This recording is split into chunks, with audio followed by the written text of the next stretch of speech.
Tere tulemast Musta kassi taro lugemisse kalad. Siit tuleb lugemine teile nädalaks 1. kuni 7. juuni. Olemegi jõudnud juunikuusse.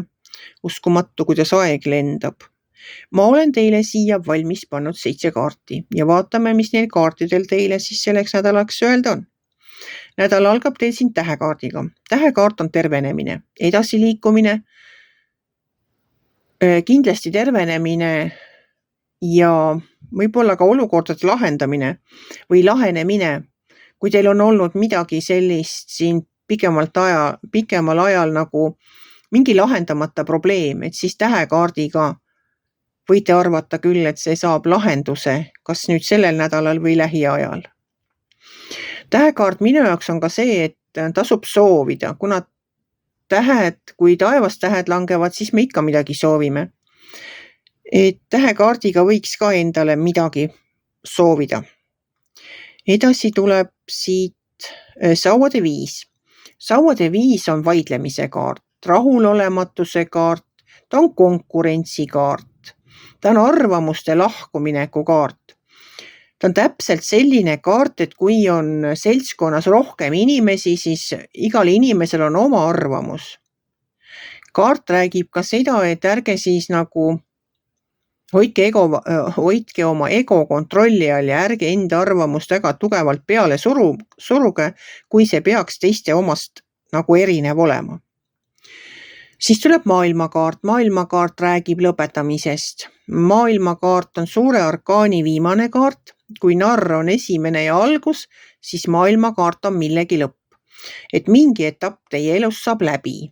See võib olla ükskõik, mis su projekt teil parasjagu käsil oli.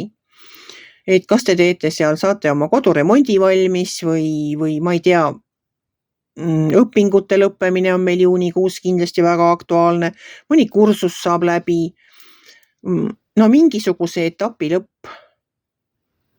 Edasi tuleb sealt müntide kuninganna. Müntide kuninganna on väga tark naine oma rahaasjadega. Tema ei tee emotsiooni oste. Tema läheb poodi nimekirjaga ja ta ei osta mitte midagi, mis selles nimekirjas puudub. Temal on kõik paigas, temal on eelarve paigas. Vaat müntide kuninganna rahatarkust ma soovin küll meile kõigile.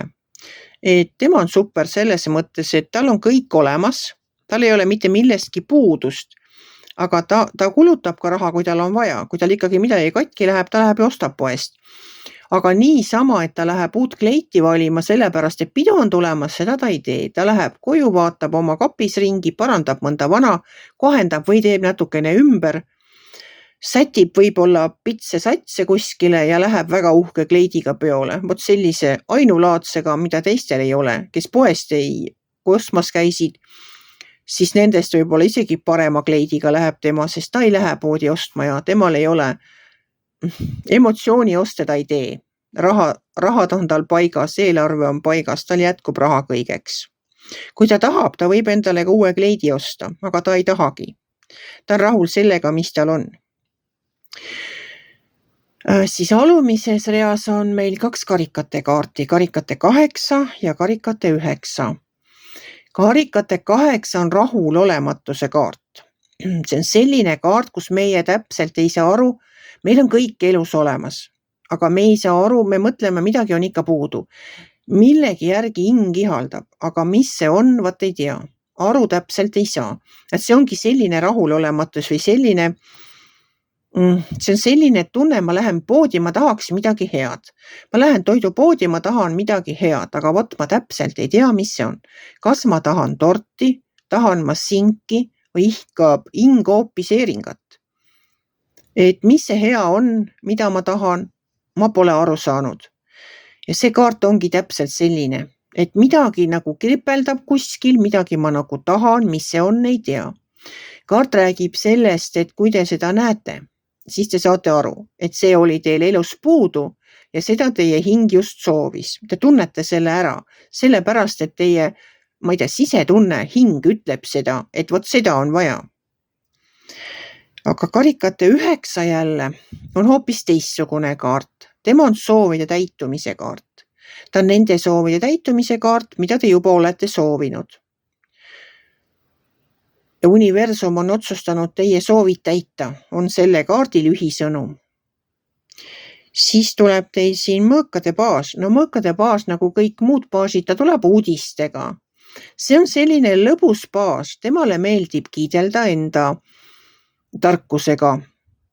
Et kui tema on teie liitlane, siis tegelikult tal on väga head ja innovatiivsed ideed ja tal on ka tarkus näha võib-olla ka, kuna mõõkade kaardid üldiselt on väga targad ja teravad just selle seaduste ja lepingutega, siis temal on ka tegelikult tarkus, aga ta on ka lõbus, et temaga koos saavad võib-olla ka juriidilised probleemid lahendatud nagu lõbusalt ja kergelt, aga mingite uudistega tema tuleb.